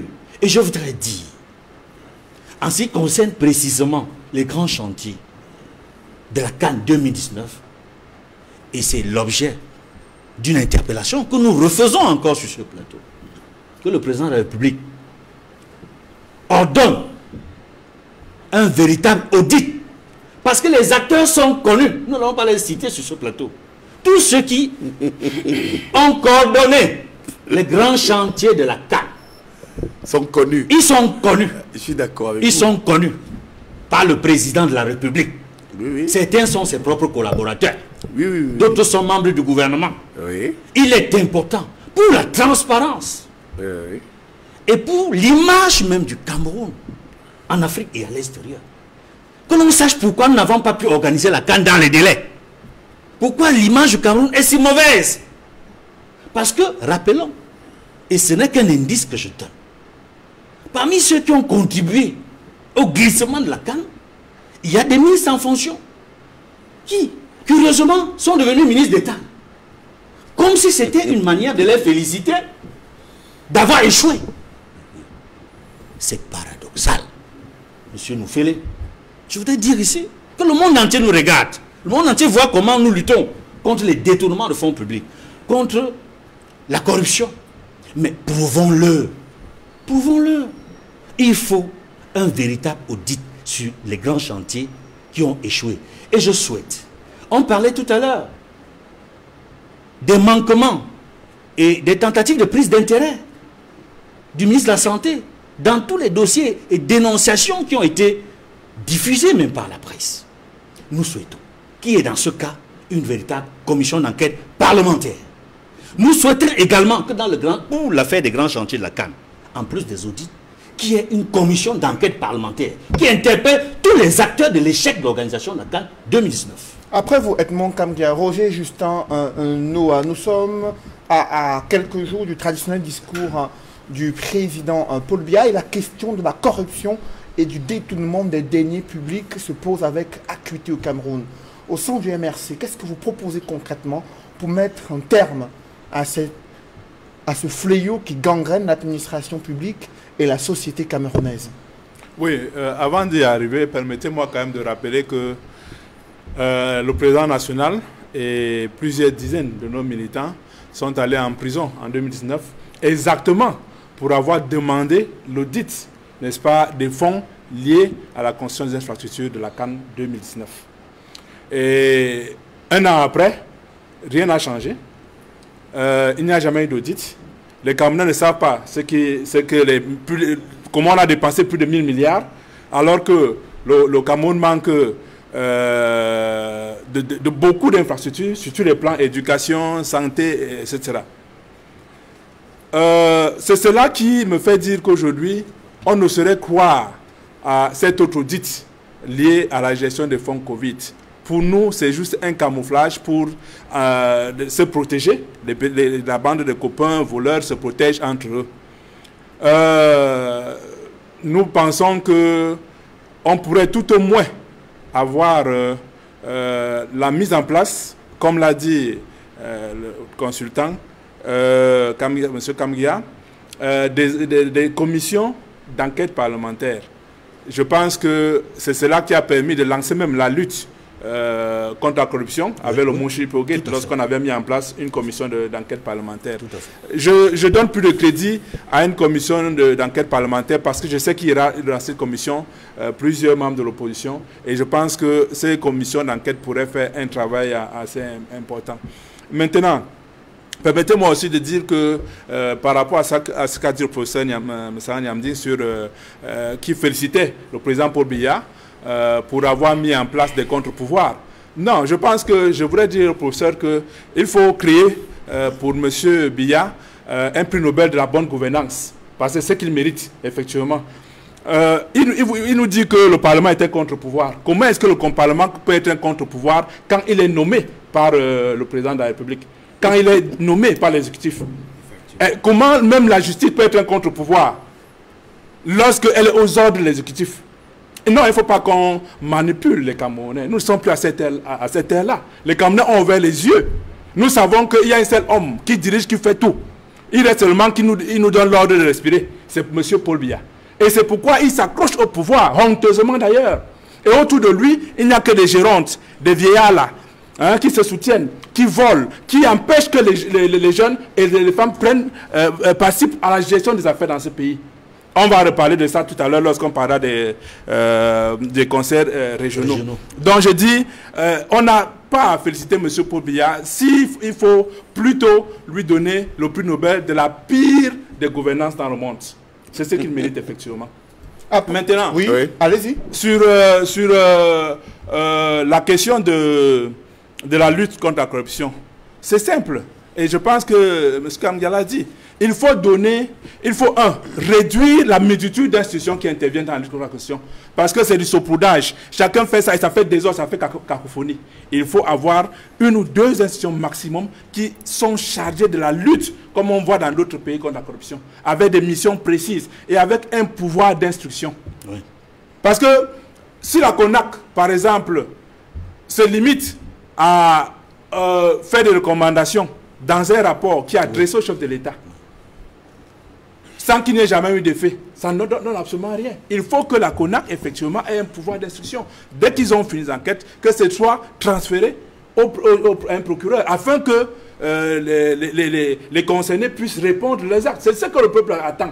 On nous dit que non, on envoie les gens en prison. On vous a dit que les Camerounais veulent que les ministres aillent en prison. Et quand ils sont en prison, ça nous apporte quoi? Absolument rien. Qu'ils remboursent l'argent. Et je pense que l'une des choses que l'on peut faire, c'est que si vous êtes reconnu coupable, l'on saisisse tous les biens que vous avez acquis avec l'argent détourné. Sans moins, ça peut amener les gens à arrêter de continuer à détourner les fonds. Parce que, imaginez-vous, depuis qu'on parle de lutte contre la corruption, est-ce que ça empêche que ces gens-là vous continuent à voler? Hein? Chez Jacques Joux, il y a quelques années, c'était un ministre qui avait 300 millions de francs en espèces chez lui. La justice n'en a rien fait, elle est aux ordres. C'est récemment un ministre qui a chez lui 135 millions. Il a une banque, c'est une microfinance. Il fait quoi avec autant d'argent chez lui? C'est pour faire quoi? Ça vient d'où? Mais allez voir certains directeurs d'administration centrale là, ils rentrent avec des sacs d'argent, notamment au ministère des Finances. Ils rentrent avec des sacs d'argent. L'argent là vient d'où? C'est l'argent de la corruption. Voilà. Et on ne peut pas continuer comme ça. Après vous, Roger Justin Noah, professeur Msanga Nyamding, au-delà des propositions qui ont été faites, il y a une préoccupation qui se pose au Cameroun. Le fait que les aspirations des jeunes et des femmes sont loin d'être prises en compte dans les cercles de décision. Illustration cette semaine avec la session de plein droit concernant la mise en place des exécutifs régionaux à l'extrême nord, il y a eu des manifestations des femmes choquées du fait qu'aucune femme ne se retrouve dans le bureau du conseil régional, encore moins dans les commissions mises en place. C'est la même réalité observée dans l'Adamawa et dans d'autres parties du Cameroun. Elles sont soit deuxième vice-présidente, ou questeur, ou secrétaire. Comment expliquer cette mise à l'écart des jeunes et des femmes dans la mise en place des conseils régionaux? Oui, mais avant, Cédric, quand on encadre le débat, je vous connais très professionnel, donnez-moi aussi la possibilité, je vais le faire, je vais prendre ça sur mon temps, mais de savoir qu'il y a deux de l'autre côté qui incriminent systématiquement le gouvernement, et moi je dois avoir aussi au moins le même temps de parole pour répondre, parce qu'il y a parfois des énormités qui sont ici sorties, surtout, et avant de répondre à votre question, à l'observation. En transition, je voudrais vous faire remarquer que M. Noah a dit des choses qui ne sont pas correctes et justes. C'est bien parce que c'est à Mondiovision qu'il montre qu'il ne maîtrise pas les mécanismes de fonctionnement d'un État. Vous savez que vous soyez en France, aux États-Unis ou même au Cameroun, c'est lorsque vous avez la majorité à l'Assemblée que vous proposez à la tête du Parlement le parti issu de la majorité. Je crois que votre consultant le sait. Oui. Il ne peut pas me dire non. Alors, vous voyez, voilà des gens qui font... Le problème, c'est comment ne me coupez pas. Vous voyez, monsieur, il faut qu'on vous muselle parfois. Hein. Vous dites tellement de bêtises que je vais vous répondre. Moi, je vais vous répondre. Comment on fait pour arriver au Parlement? Monsieur Cédric, vous voyez, c'est de ça qu'il est fermez-le, monsieur. Non, soyons oui, non, c'est lui qui doit se taire. Soyons parce que c'est de votre émission. Pour le professeur Messanga Nyamding à la parole. Oui. Je voudrais lui dire. Je ne peux pas vous laisser mon temps de parole. Je ne m'étais pas Roger Justin. Monsieur, fermez-la. Roger Justin. Non. C'est pas comme ça que je ne peux pas vous laisser. Alors, Roger Justin. Je vais vous répondre. Messanga Nyamding à la parole. Vous avez dit une grossièreté. Vous avez dit une grossièreté comme d'habitude. C'est bien parce que vous êtes devenu un grand comique dans la communication sur le président Paul Biya. À Mondiovision, vous dites qu'il nomme. Le président n'a jamais nommé le président de l'Assemblée. Il fait quoi? Alors, vous pouvez vous taire un peu. Je vous en prie, il a la parole. J'ai la parole, monsieur. Allez-y, je vous en prie. Le président de la République, comme partout dans le monde, lorsque vous disposez d'une majorité parlementaire, ben, il est bien entendu qualifié à choisir celui qui veut être président du Parlement de son parti. La même chose se produit à l'échelle du groupe parlementaire et le même effet est vécu au niveau du Sénat. Alors, vous ne pouvez pas dissocier la notion de majorité parlementaire. Bon, je vous comprends. Hein. Vous êtes d'un parti, issu d'un parti qui n'a ni conseillers municipaux, ni députés, qui ne comprend même pas ce que c'est que la démocratie représentative. Ça, je vous comprends. Mais étant à côté de nous, le SDF, le RDPC, prenez bien aussi le temps de nous écouter. Vous allez comprendre que la force d'un système démocratique, monsieur, c'est la représentation. Nous avons choisi de ne pas participer à votre... C'est votre problème, ça ne me dit rien, on s'en fout de ça. Je vous en prie. Roger Justin, je vous en prie. Roger Justin, je vous en prie. Messanga Nyamding à la parole. Vous êtes intrus. Réformons le système électoral et nous participerons. Alors, pour terminer, vous êtes un intrus lorsqu'on parle de la démocratie représentative. Parce que vous n'en savez rien. Vous n'en savez rien. Mais que savez-vous du rôle d'un député? Vous avez l'expérience de la fraude. Taisez-vous un peu, monsieur. Vous avez l'expérience de la fraude. Je vous en prie, Roger Justin. Le professeur Messanga Nyamding à la parole. Vous là, ma mère est étonne, vous êtes étonne, je connais votre mentalité. Sachez que la mentalité étonne que vous avez. On ne va pas faire un débat communautariste. Je vous en prie, Roger Justin, sauvage que Roger Justin et Messanga Nyamding. Roger Justin, c'est moi qui ai la parole. C'est moi qui ai la parole, messieurs. C'est moi qui ai la parole. C'est moi qui ai la parole. Roger Justin. Roger Justin et Pascal Charlemagne. Je vous en prie, c'est moi qui ai la parole. Je vais recentrer le débat. Roger Justin. Roger Justin, je vous en prie. Messieurs, j'ai la parole. Alors, je vous en prie, messieurs, revenons sur ce débat important qui semble opposer le représentant du MRC et celui du RDPC. Le débat était sur la question des contre-pouvoirs existants au Cameroun. Vous avez indiqué, professeur Pascal Charlemagne Nyamding, que le chef de l'État a mis en place des contre-pouvoirs. Vous avez cité le Parlement. Mais la question qui se pose, au-delà du fait que le parti ayant la majorité des sièges au Parlement a la possibilité de nommer le président du Parlement, que ce soit président du Sénat ou à l'Assemblée nationale, la question qui se pose est celle de savoir si ce Parlement au Cameroun joue véritablement son rôle de contre-pouvoir. Est-ce qu'il utilise son pouvoir législatif pour contrôler le gouvernement? Alors maintenant, c'est une histoire des représentants des partis qui ont une expérience à l'Assemblée, je le reconnais. C'est que le président Paul Biya attend des députés. Ce que les Camerounais attendent des députés, c'est qu'ils jouent pleinement leur rôle. Je l'ai rappelé. Les députés ont deux missions, voter les lois et contrôler l'action gouvernementale. Mais alors, je voudrais rejoindre sur un point bien précis concernant la lutte contre la corruption, votre consultant, M. Edmond Kambia. Vous savez que lorsque vous mettez en place des instruments de lutte contre la corruption, il faut deux choses. D'abord, doter de ces structures des moyens.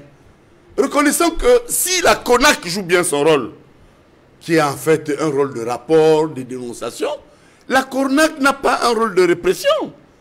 Et celui qui vous parle, c'est un biaïste.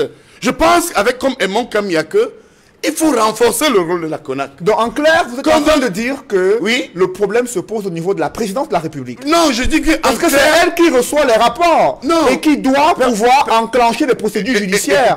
Mais on observe qu'il n'y a pas toujours de procédures judiciaires enclenchées lorsqu'il y a ces rapports déposés sur la table de la présidence de la République. Est-ce que c'est là le problème? C'est là le problème. Je vais vous dire pourquoi. Si vous me permettez aussi d'aller jusqu'au bout comme les autres. Vous allez vous rendre compte effectivement que la CONAC dénonce, elle mène des enquêtes, elle maîtrise ce qu'on appelle la poursuite, c'est-à-dire avec les effets de preuve. Et vous allez constater une chose, je me suis parfois amusé à aller au TCS et dans les diverses juridictions où on poursuit parfois les coupables de corruption ou encore tout ce qu'on appelle les détournements de deniers publics. J'ai constaté que nos braves magistrats ont parfois des problèmes de preuve. Pourtant, on vous dit quand même qu'il y a eu vol. Moi, j'étais par exemple au procès où j'ai vu, malgré cette petite vue, le juge Chilik, après avoir écouté un jour un porte de régime, pour ne pas le citer, M. Marafa, il lui dit, mais est-ce que vous avez reçu l'argent, les milliards? Il dit oui. On n'a vu ni milliards, ni argent. Mais il avait du mal à porter la preuve que oui, on a détourné. Chilik a secoué la tête.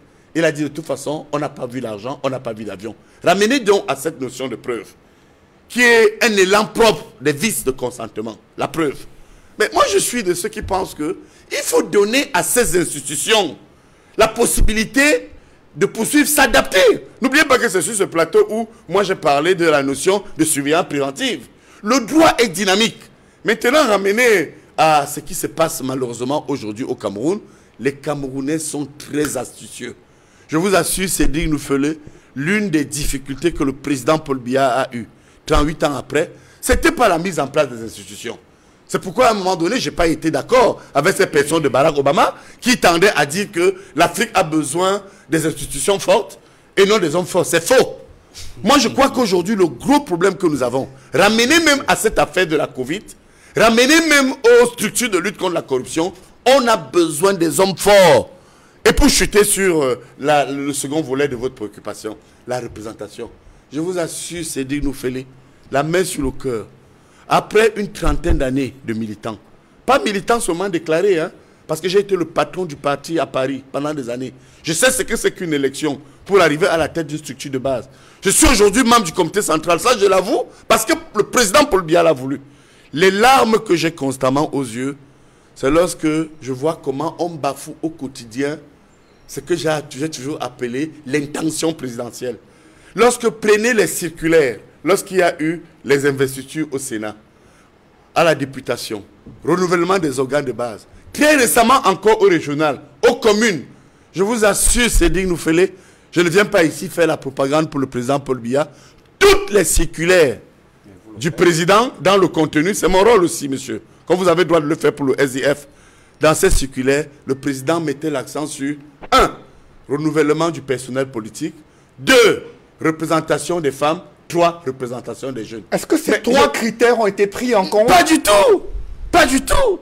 Vous comprenez mon combat dans ce parti où je pense qu'il faut qu'on change très vite les hommes. Le président doit changer les hommes. C'est-à-dire que le coup de grâce, il a mis en place de belles institutions. Personne ne peut nier. Pour preuve aujourd'hui, les uns et les autres s'expriment ici parce que Par exemple, le représentant du SDF représente ici un parti parlementaire. Je vous assure, regardez, grande mairie. Parmi tous les... On a 14 communautés urbaines. Je vous assure, aucune femme. Moi, le Biaïs, j'ai pleuré. J'ai pleuré, j'avais honte de dire que nous portons ce parti. Et sorti de là, nous avons dit, bon, nous allons un peu attendre. On a eu, après, les élections régionales. Comment vous pouvez expliquer ça? Qui peut expliquer, qui peut être comptable de ce qui se passe? Lorsque sur 14, je vous dis bien, communauté urbaine, il n'y a aucune femme. Prenez même une ville comme Yaoundé. Moi, je ne vais même pas loin, dans la capitale économique. Ce qui m'a choqué en tant qu'homme politique, c'est que sur les 7 mairies de Yaoundé, à la tête, dans la capitale, il n'y a aucune femme maire. Mais c'est remake. Ça vient encore de ce produit au régional. Comment nous pouvons avoir des instances du parti, conformément à l'article 25 des statuts de notre parti, où vraiment le président a confié quand même la lisibilité, la traçabilité, la matérialité à certains camarades, et qu'il n'y ait aucune consigne pour qu'une femme soit, minimum 3 femmes soient à la tête des régions. Je partage votre point de vue. Et il faut comprendre qu'à un moment donné, Cédric, nous allons dépasser les étiquettes politiques. Vous savez, certains viennent sur les plateaux et disent, je suis du SIF, je suis du MRC, je suis ici. Mais vous oubliez quelque chose, mes chers amis du MRC. Vous qui agressez systématiquement tous ceux qui portent l'étiquette du R. Nous sommes d'abord des Camerounais. Moi, j'agis en tant qu'homme politique, d'abord pour les Camerounais. Et à partir de là, vous allez comprendre que lorsque le Cameroun se portera bien, nous aussi, nous allons bien nous porter dans nos partis. Et qu'est-ce qui peut donc expliquer le fait que ce soit des anciens délégués du gouvernement, des anciens maires, qui sont essentiellement désignés par la hiérarchie de votre formation politique pour être les candidats à ces élections qui se sont tenues lors de la session de plein droit et qui les ont permis de revenir aux affaires? D'abord, je vais répondre en disant qu'est-ce qui explique cela, parce qu'il y a 2 déterminants, mais en vous faisant une observation. Je vous assure, Cédric Ofele, tous les Camerounais qui nous attendent, je vais vous donner une exclusivité des choix qui se sont opérés. Il y a eu d'abord les investitures qui se sont opérées à l'échelle des délégations régionales. Le président Paul Biya ne s'est pas mêlé. C'est l'exclusivité. Vous allez voir l'exclusivité de droit de réponse. Ensuite, on a tout remonté au secrétariat général qui a discriminé. Moi, je suis témoin, parce que moi, j'étais à la présidence de la République. À un moment donné, le président Paul Biya, lorsque les documents sont revenus du secrétariat général, il a dit surtout, on ne touche rien de ce qui a été porté par le secrétariat général. C'est une exclusivité que moi, je vous donne ici. Les membres du gouvernement nous écoutent, les Camerounais nous écoutent. Le président Paul Biya a instruit dans son cabinet et au secrétariat général que tout ce qui a été remonté par le secrétariat général ne soit pas retouché.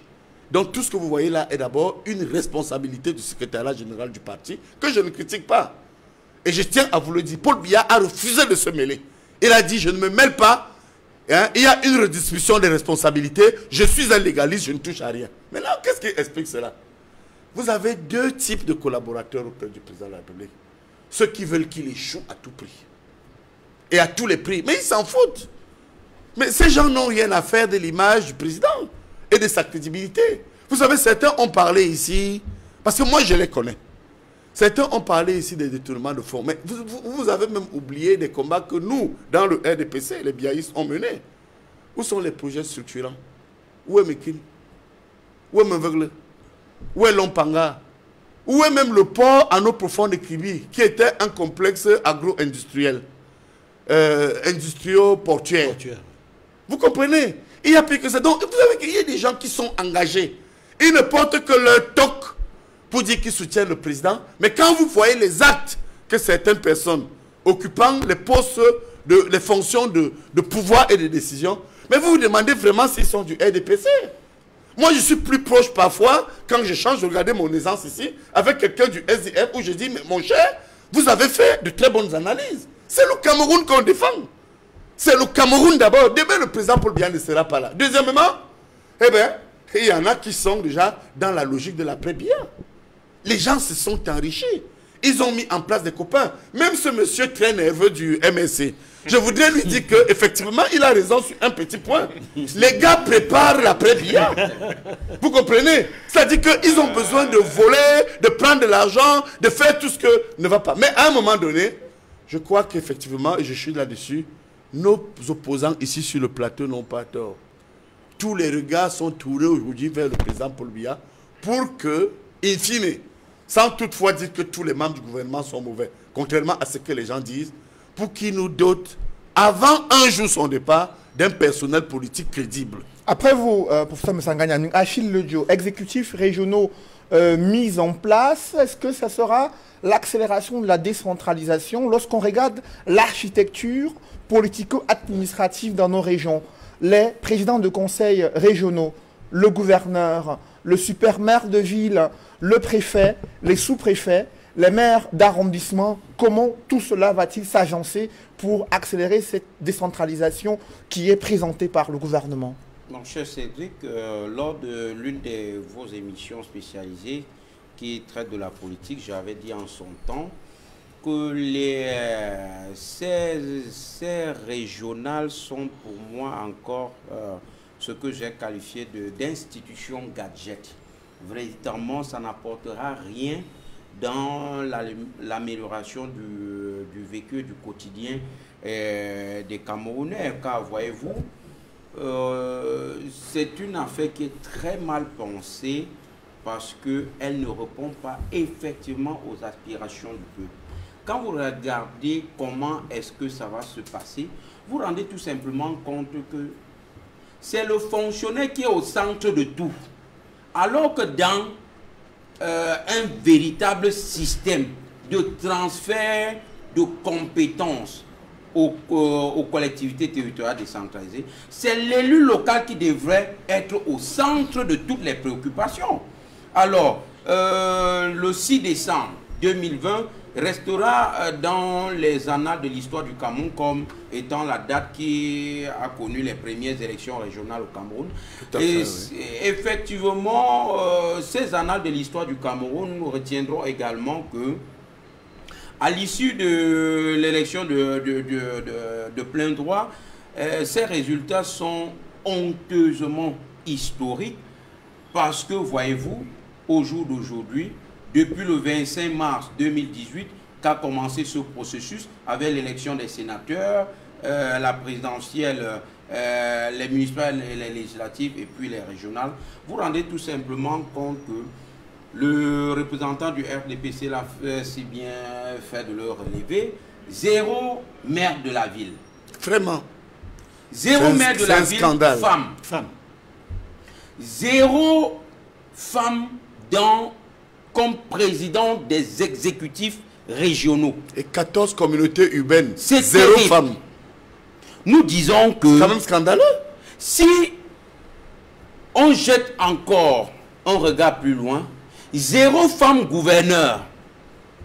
Actuellement au Cameroun, 0 femme gouverneur.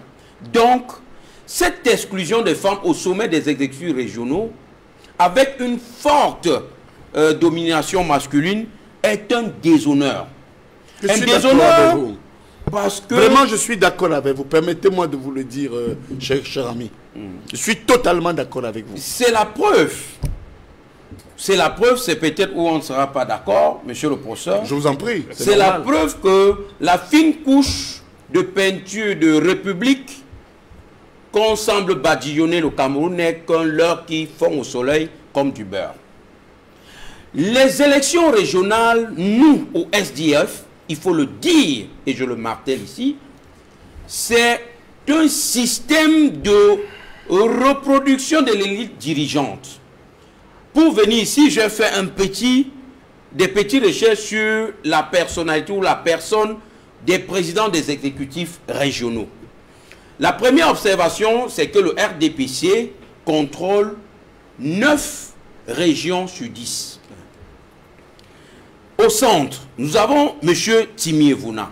C'est un ancien délégué du gouvernement près la communauté urbaine de Yaoundé, ayant passé 15 ans à ce poste, avec 76 ans au jour d'aujourd'hui. Nous partons à l'Est.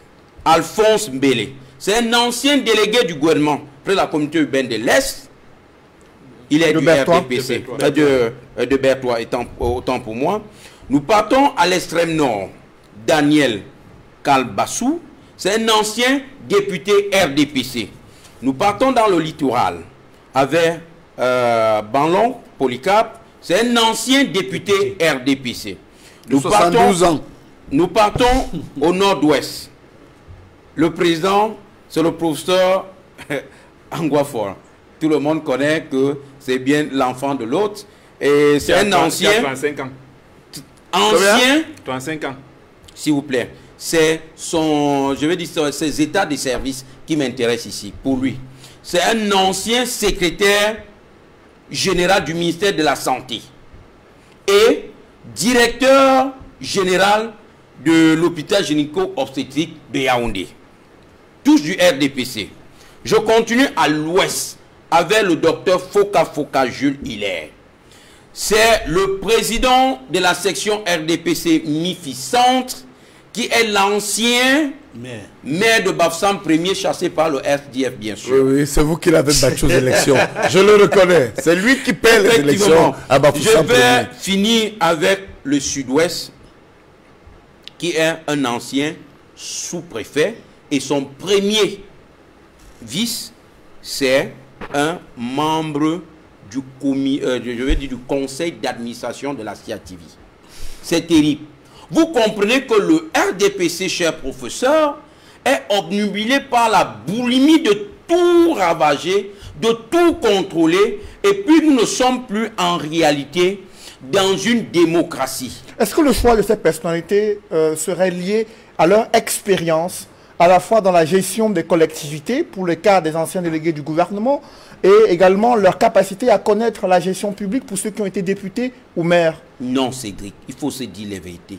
La jeunesse a de la matière grise. Ces gérontocrates-là, ces vieillards qui ont eu déjà à servir le pays et à très mal servi le pays, véritablement, devaient rentrer dans les tiroirs des oubliettes en ce qui concerne l'administration, du moins en ce qui concerne la gestion des affaires publiques du Cameroun. Il est question que l'on laisse la place à une nouvelle génération de politiques, et le professeur Metsanga Nyamding l'a dit, l'a exprimé de tout son vœu, qu'il aurait été bon que l'on laisse émerger d'autres matières grises. Les femmes et les jeunes. D'autres matières grises. Je ne comprends pas comment M. Timir, ce n'est pas un acharnement contre lui. 15 ans passés à la tête de la communauté urbaine de Yaoundé, 15 ans, 76 ans, vous venez encore faire quoi? Mais ici, là, la confiance de ses camarades du RDPC qui estiment qu'il est le mieux placé. Non, et c'est ce Est-ce que vous occultez cette confiance que leur accordent leurs camarades du RDPC? C'est justement ce que le représentant du MRC semble dire et décrier sur ce plateau en parlant de nomination. Il faut le dire, parce qu'au RDPC, pour l'avoir connu et avoir fait quelques recherches là-dessus, c'est difficile qu'ils ne passent pas je vais dire pas les primaires. Chez eux, c'est les investitures. C'est-à-dire, dès qu'on vous a coopté, on vous a choisi, c'est une patte blanche qu'on vous a donnée. Donc, il y a un jeune, il peut avoir un jeune qui postule au même, je vais dire, qui veut le même poste que vous, et qui peut vous battre à plat de couture si vous passez par les primaires. Mais le RDPC ne veut véritablement pas exposer cette facette-là à la vue du monde, préfère passer par les investitures alors que les primaires auraient dû mettre ces vieillards-là de côté. Quand quelqu'un a géré une capitale politique et ressort avec un nom de Jack Bauer, comprenons que c'est un triste passé et qu'il devait avoir le courage, la hardiesse de passer le commandement à la jeunesse montante. Ne pensez pas que cette jeunesse-là n'a pas d'expérience. Et je vous le dis, mon cher Cédric, vous êtes d'ailleurs l'un des exemples dans votre domaine. La jeunesse a de la matière grise. Il faut seulement leur donner l'opportunité de s'exprimer et tout ira pour le mieux. Achille Le Dieu, j'aimerais qu'on s'intéresse au pouvoir et compétences prévues dans le cadre de la loi sur la décentralisation, pouvoir des conseils régionaux. Est-ce que sur ce point-là, on devrait s'attendre d'ici 2021 à une capacité de ces présidents de conseils régionaux à mobiliser leurs ressources, à disposer des compétences nécessaires pour mieux développer les régions? C'est politologique, ça. Ce serait très difficile de se prononcer aujourd'hui parce que les exécutifs régionaux ont aujourd'hui l'obligation de mobiliser les ressources, même dans les partenariats privés, publics, pour pouvoir avoir ce qui doit leur permettre de pouvoir développer leur terroir. Je ne voudrais pas que ces exécutifs pensent que la manne viendra du gouvernement, puisque quand on vous dit collectivité territoriale décentralisée, 15% au jour d'aujourd'hui, on est à peut-être 7%. En réalité, pour chuter là-dessus, il serait tôt de se prononcer, mais tel que la loi est conçue, il doit avoir beaucoup de conflits de compétences sur le terrain, mais ceux qui pourraient tirer leur épingle du jeu, ce sont ces exécutifs-là qui auront cette facilité de mobiliser et de nouer des partenariats pour lever des fonds. Après vous, Achille, Edmond Kamgia, lorsqu'on observe la même architecture de la décentralisation en France et au Cameroun, on voit bien qu'il n'y a plus de gouverneur, il n'y a pas de sous-préfet, uniquement les préfets et présidents de région qui travaillent avec les maires de ville et les maires d'arrondissement. Mais au Cameroun, gouverneur toujours présent, préfet, sous-préfet, maire de ville, maire d'arrondissement et aujourd'hui président de conseil régional. Est-ce que tout cela peut se mettre en musique, Edmond? Avant de répondre à cette question, Céline Oufélé, je vais revenir sur un commentaire du professeur Messanga Nyamdim relative à une affirmation qui avait été faite par l'ancien président américain Barack Obama, qui disait qu'il est important d'avoir des institutions fortes et non pas des hommes forts. Le professeur Messanga Nyamdim a pris les choses à l'inverse, a estimé qu'il faut plutôt des hommes forts et non pas des institutions fortes. Moi, je m'aligne dans le sens de Barack Obama. Il faut plus des institutions fortes que des hommes forts. Je parle en prenant l'exemple même des États-Unis, où il existe effectivement la séparation des pouvoirs. C'est-à-dire que le pouvoir exécutif aux États-Unis est contrebalancé par le pouvoir législatif, lequel est également contrebalancé par le pouvoir judiciaire. Le judiciaire aux États-Unis est indépendant. Le pouvoir législatif, le Congrès, est indépendant.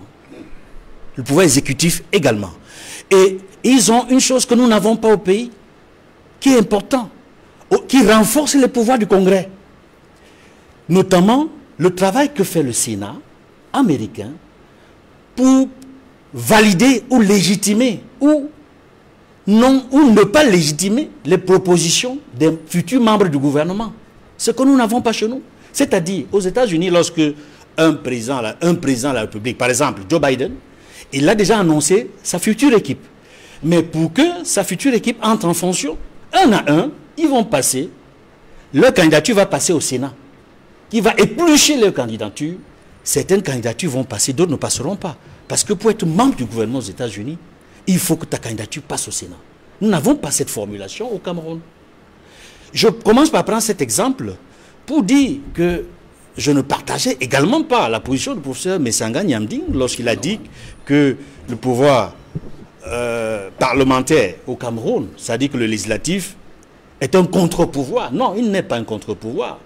Parce qu'au Cameroun, la réalité veut que le pouvoir judiciaire et le pouvoir législatif soient à la solde du pouvoir exécutif. Démontrez-le. Et c'est une réalité. Démontrez-le. Je peux le démontrer. Non, pas les députés. Le Conseil supérieur de la magistrature. C'est tout comme... Non, on commence par le Parlement. Non, écoutez, professeur. Même par la c'est tout un débat. C'est tout un débat. Est-ce qu'on nomme les députés? C'est tout un débat. Je commencerai par le Conseil supérieur de la magistrature. Non, commencez par le Parlement.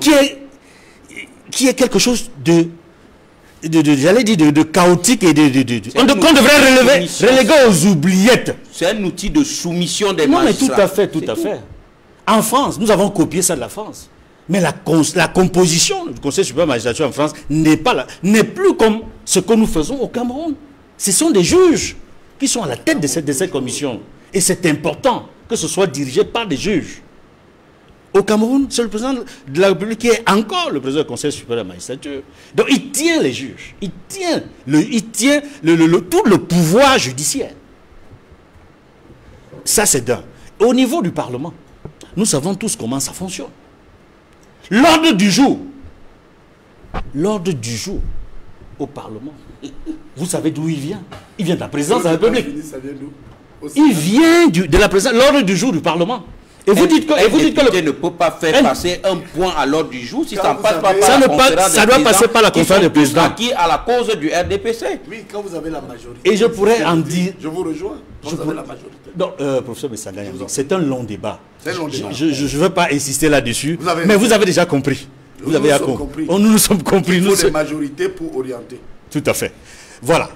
Donc, les États-Unis sont un modèle de démocratie, ce que nous ne sommes pas encore. Maintenant, je vais rentrer dans la question que vous avez posée, M. Noufélé.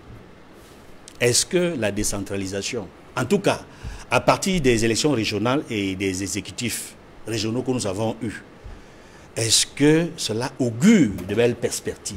Ma réponse est cinglante. Non. J'ai dit bien non. Pourquoi?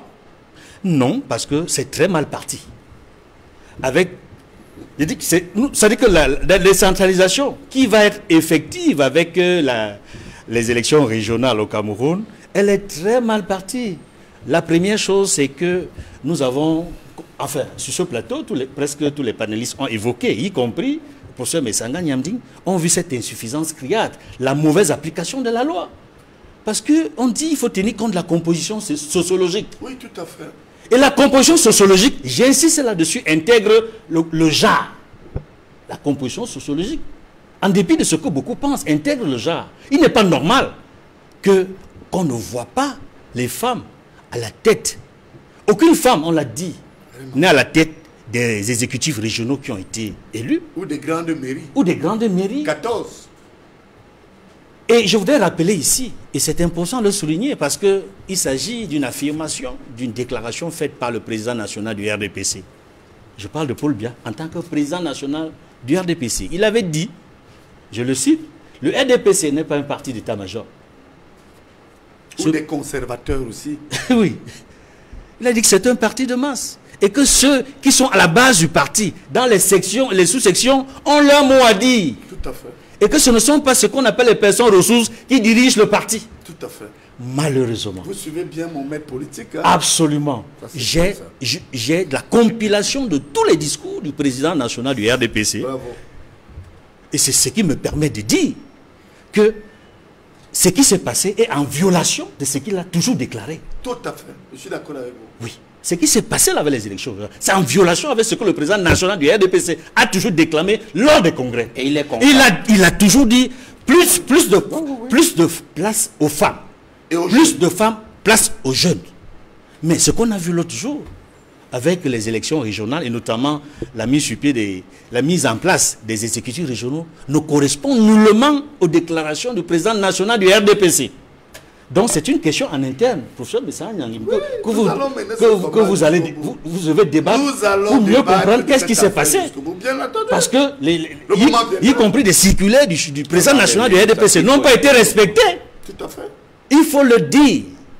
Nous n'allons pas laisser passer ça. On n'attend plus rien du RDPC. Bon, maintenant, c'est un problème interne. allons maintenant sur la question de fond.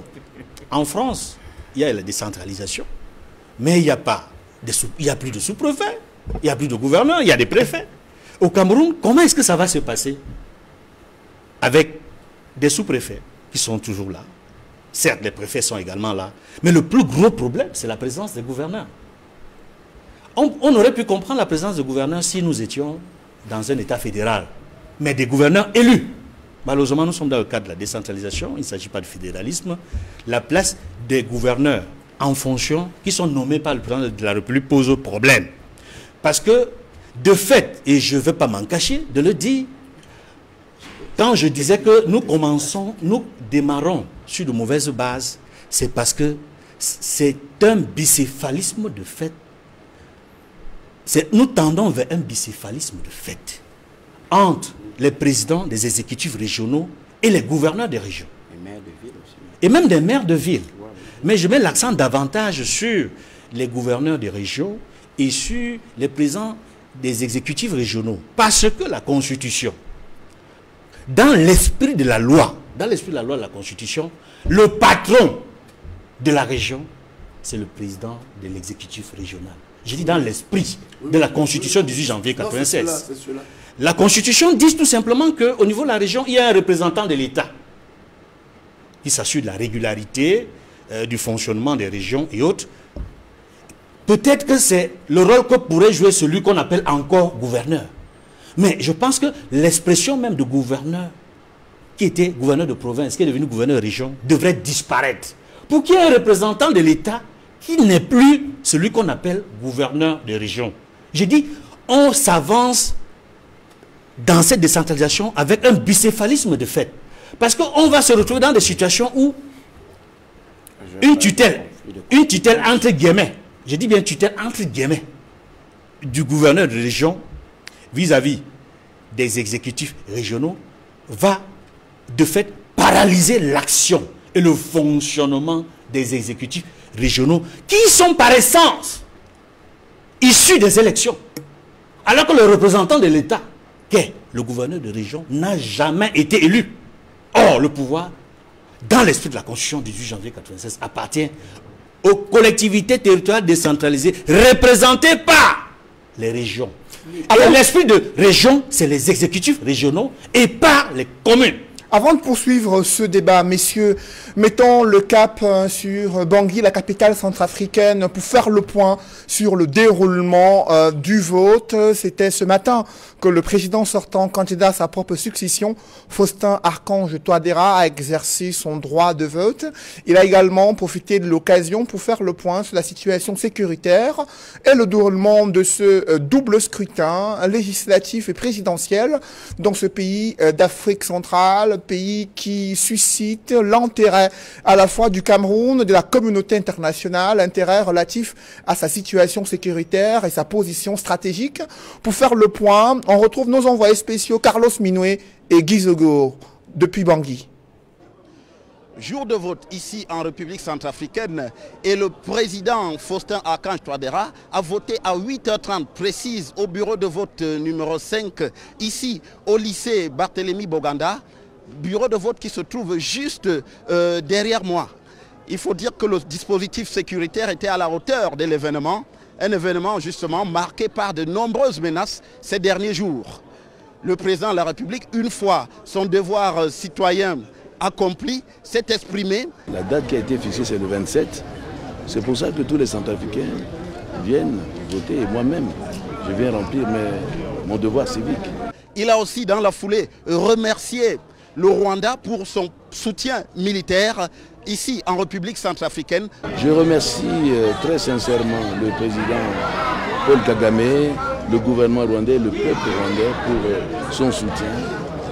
Vraiment au niveau de la sécurisation de ce processus qui va permettre aux Centrafricains d'aller librement choisir leurs dirigeants. Les électeurs également sont sur la même longueur d'onde après la tenue de ce scrutin. Eux qui se sont rendus très tôt dans les bureaux de vote, ici le lycée Barthélemy Boganda compte une bonne dizaine de bureaux de vote. Depuis longtemps, ce que nous voulons, c'est la paix. Et nous bénissons le Seigneur parce que ce matin, il y a le calme à Bangui. J'espère en tout cas qu'il y ait liberté comme maintenant, parce que nous sommes venus, on n'a pas d'obstacle. Nous avions voté librement. C'est donc une journée de vote qui a démarré de manière optimale ici à Bangui, malgré quelques cas d'intimidation relevés dans l'intérieur du pays à 5 h du matin. Mais selon les dernières informations, tout serait en train de revenir à la normale pour un déroulement de ce scrutin présidentiel et législatif ici en République centrafricaine. Pour Equinox Télévision à Bangui, Carlos Minoué Lepagné, Guy Zogo. Et restons à Bangui pour voir les images des autres candidats à cette élection présidentielle, notamment Anissé Georges Dologuélé, qui lui aussi a pu voter en fin de matinée ce dimanche à Bangui. Occasion pour lui d'exprimer également son inquiétude sur la situation sécuritaire fragile dans l'arrière-pays, là où il y a eu des affrontements armés entre les forces onusiennes, l'armée centrafricaine et les groupes rebelles qui tentaient de s'aimer la zizanie et de provoquer la psychose au sein de la population à l'approche de ce scrutin. Les Nations Unies qui ont mobilisé des hommes supplémentaires pour assurer la sécurité des électeurs durant cette journée consacrée à l'élection présidentielle, mais également les élections législatives en Centrafrique. Carlos Minoué, Guy Zogo, Eric Ouattat, Gladys Sidier, la brigade de reporters envoyés spéciaux pour vous rendre compte de l'évolution de la situation en Centrafrique tout au long de cette journée sur Equinox en télévision. Avec vous, Pascal Charlemagne, Musanga Nyamding, cette question du conflit de compétences entre gouverneurs, président de conseil régional, maire de ville, maire d'arrondissement. Est-ce que cela est possible de pouvoir mettre sur pied une décentralisation avec une telle architecture institutionnelle? Oui, c'est possible. D'abord, je vais faire une transition sur Bangui. Du point de vue analytique, ce que nous voyons en Centrafrique doit être encouragé. Il faut le vote. D'ailleurs, à votre analyse, je voudrais techniquement ajouter que ce que nous avons vu, la mobilisation sécuritaire, à l'effet d'accompagner le président centrafricain, doit se passer partout en Afrique. Il y a les Russes qui sont venus, qui sont intervenus.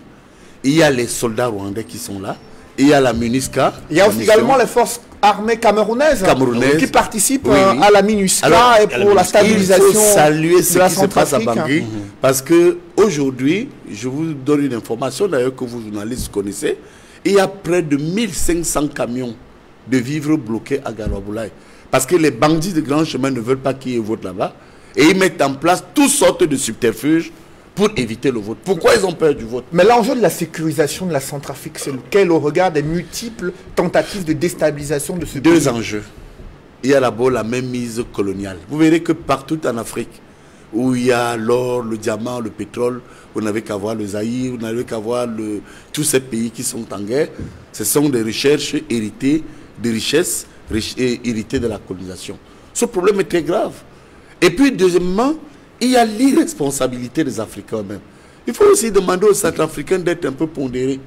Parce que depuis Bokassa, coup d'État, Kolingba, coup d'État, et bien d'autres coups d'État, Bozizé, coup d'État, c'est insupportable. Et enfin, troisièmement, les dirigeants africains doivent prendre leurs responsabilités. Où est la CEMAC? Où est la CEAC? Et où est même l'Union africaine? C'est là où vous voyez que, sur la scène internationale, les Africains ont encore un problème, c'est-à-dire se prendre sérieusement en charge eux-mêmes. Ramenez donc à votre question au Cameroun. Je voudrais quand même nuancer sur ce qu'a dit en une seconde mon frère et l'excellent analyste Edmond Camilla. Quand je parle des hommes forts, prenez tous les corps sociaux.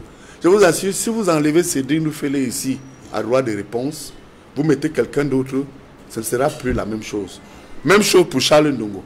Je vous dis que quand moi, Messanga Nyamdi, pour vous parler des hommes forts, malgré mes problèmes de vue, quand je suis en amphi, aucun étudiant n'entre après moi. Et lorsque j'ai 1000 étudiants, il n'y a aucun bruit. Or, vous avez des enseignants avec des bons yeux, où ça bouillonne, ça parle, ça crie.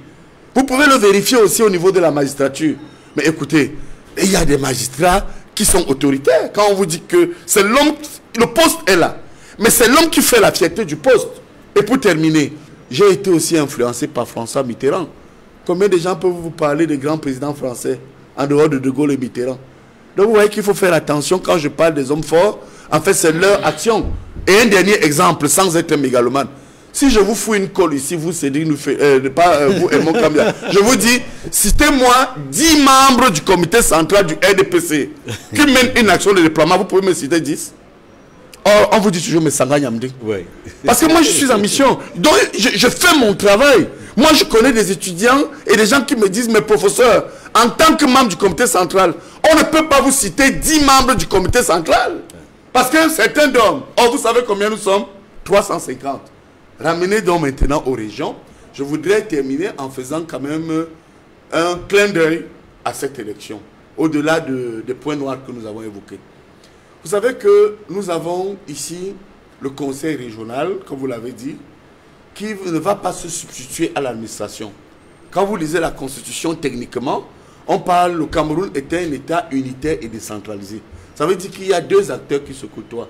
Il y a d'un côté l'État et de l'autre côté la décentralisation, donc les acteurs de la décentralisation. Mais je suis d'accord qu'avec le temps, je suis convaincu, du moins c'est ma position d'analyste, que le poste de gouverneur doit disparaître et va disparaître. Maintenant, les deux systèmes qui encadrent la décentralisation, rappelons-le, contrairement à ce qui se passe au système anglophone, parce que le système anglophone a deux grandes maisons qu'on appelle, il y a la House of Division Administration, et de l'autre côté, il y a la House of Chief, qui sont des innovations. Et il y a un troisième acteur dans le système anglophone, Public Independence Conciliator. Ce qui manque chez les francophones, vous savez que les anglophones n'ont pas le même système que nous, c'est-à-dire c'est une espèce de médiateur de la République qui a un mandat de 6 ans et qui peut intervenir dans la gestion des problèmes.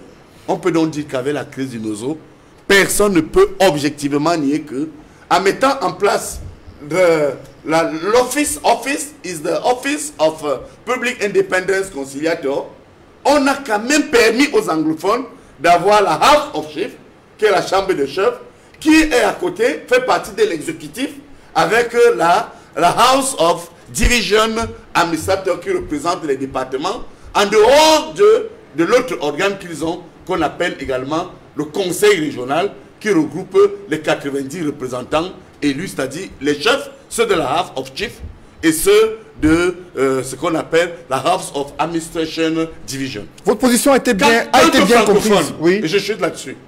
Je voudrais quand même reconnaître que nous avons également un système francophone clair. Mais ça dépendra des hommes, même s'il y a encore quelques problèmes.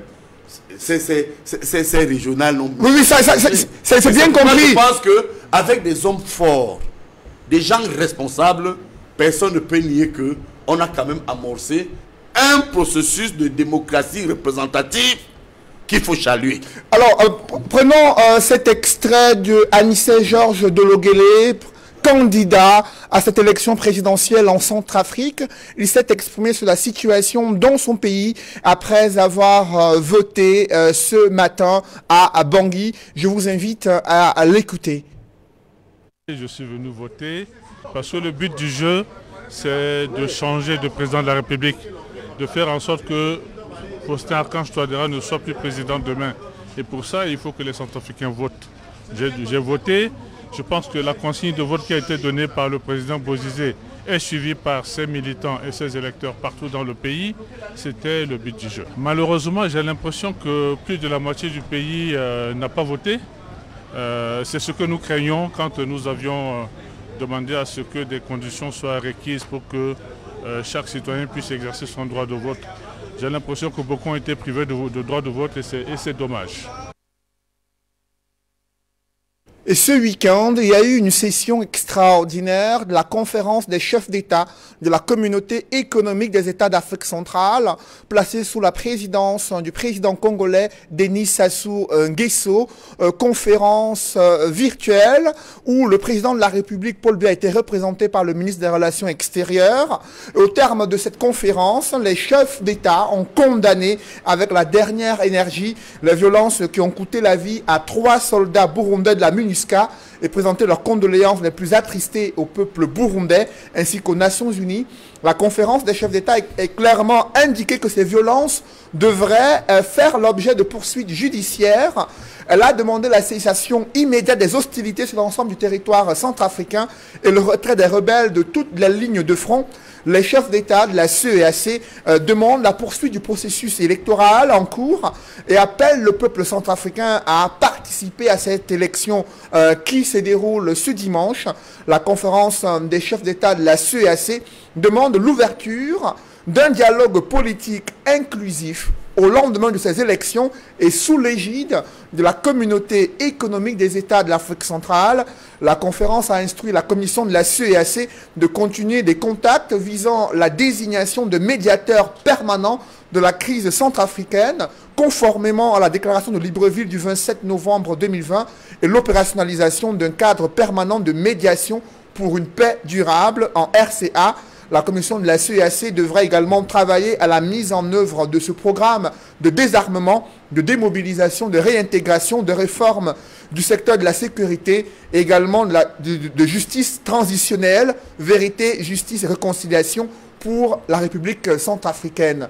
Messieurs, lorsque vous suivez cette mobilisation de la CEAC pour réguler la crise dans ce pays, quel commentaire en quelques mots? D'abord, Maître Achille Lodjo.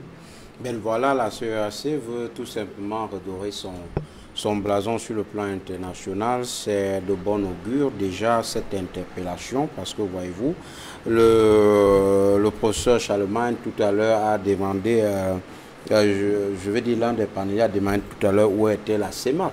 Quand vous regardez les chefs d'État de la CEMAC qui parmi ces chefs d'État a la carrure de pouvoir dire un mot qui puisse être suivi comme ceux de la CEDEAO.